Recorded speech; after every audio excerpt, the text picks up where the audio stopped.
1974 December 16 Manipurgi unique identity culture amadi political gi wakhalon asibu ngak senabagi pandamda linkhatke Manipur miyam gi Manipur People's Party National Party singi mamangda regional party ama oina aikoi gi iramdam asigi damakta kholaw kaya lawgani haina punna wasak minake Lisingo chamapan humputara nitoi National Party singbu maithiba piramduna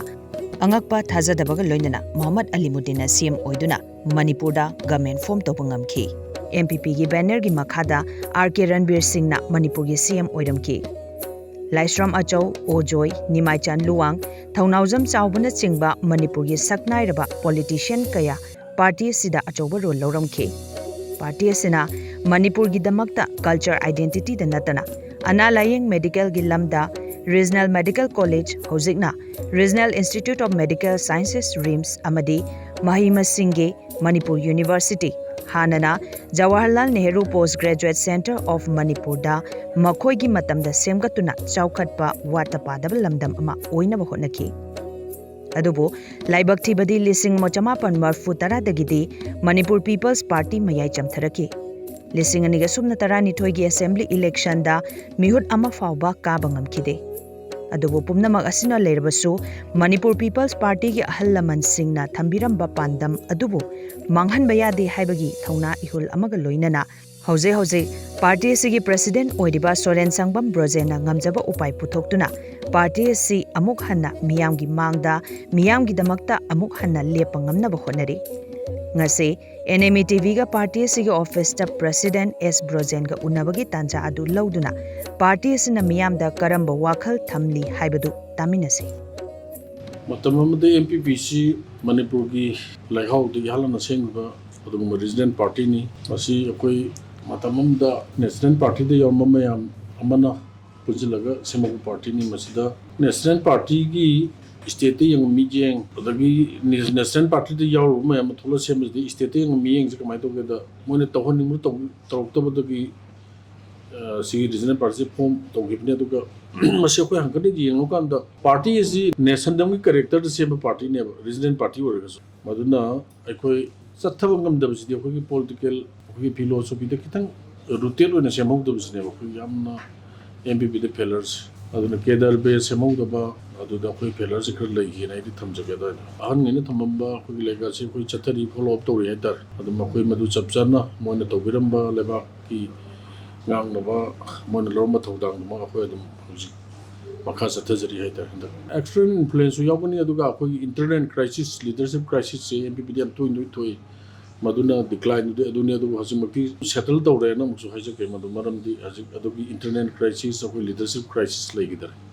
khoi mamang da Manipur yalan ba institute phangkan da ko MPP gi sarkar sem ki maduda teli matam madu teli sham tel ga su peoples ga samin rakan da afaba thaba khadi contribution pyramid nai thamje ga han mada ani subada madumak hajik ko gi settle dor na madu ki track to da ko dum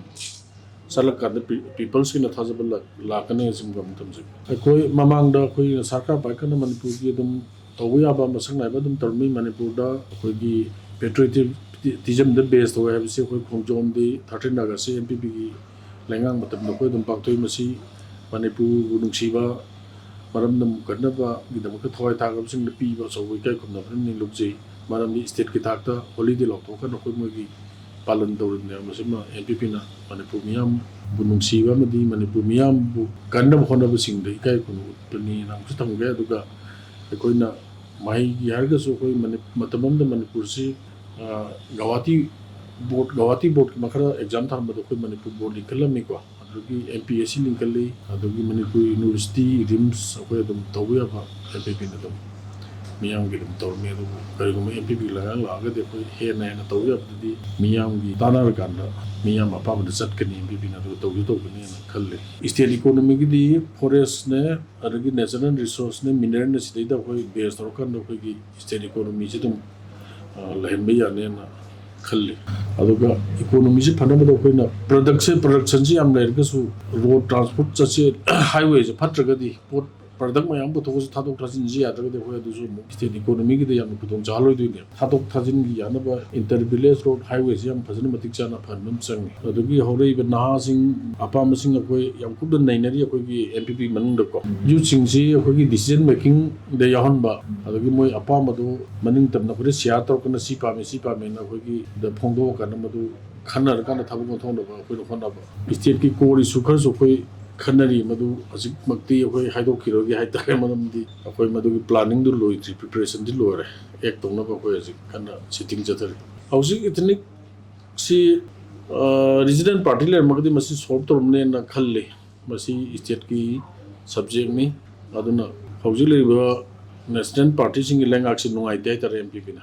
rule of law le jamina adum le country ni na madu apply to kan dum ni class di settle to dem line en kal maram illegal immigrant as law ni ya de ya dum dum ta law do enforcement to kan dum ya ne kal lai kan itni ki crisis kar minimize to nya ne kal maram illegal immigrant ta tho di problem si makha dan sa to ro masi matam sana man lo sing do ni masi state subject ni ado MPP resident party ki lenga am do ko matam sana dum lo silam ne thamje masi akoi party ki side di masi adum support to re akoi tangai padana akoi safeguard maite ki safeguard lo bahar ka di status ju tangai padam ne na thamje na singi asa ki akoi magi wakal tawning bo me am to koi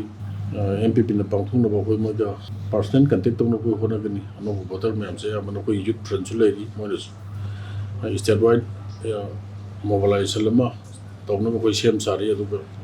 akoi na sing na hining madi hingjana ba pam ba koi tawna ba koi hona ri manung da koi plalam sem ai tar planning work tori do moi una kan na pedum hai gani adu ba ma koi gi tamu mai myang gi resource gi mapam cha sana sina om sin na ba koi MPP ma gi tigi koi kona gani na thamje issue based da akoi chamin na ba party sing chamin na gani adu ga pre pull alliance de koi tawro independently adum work to gani adu ga chamin na ba kari gumba issue based da chamin na ja ba ya ba party le ga di manipur gi interest to koi issue based da mo ga chamin na ne na thamje ai na khanja ba di mayam si pusil ka ne na khalli maram di wakhalon manani pandam manani state ki interest thabuk loi to godong na adum punjin ba ya ne na thamje MPP moina manipur miyam da thamding mafam si MPP da thaja ba dong na thambiro MPP manipur miyam gi hana su to lai akoi hoji MPP da yena ba sai na ba kari amata litre aduna MPP na manipur ima gi da mutta taseng masak nai ba mayek tarang thawak khara tawui tan ja do PBO na manipur miyam na jin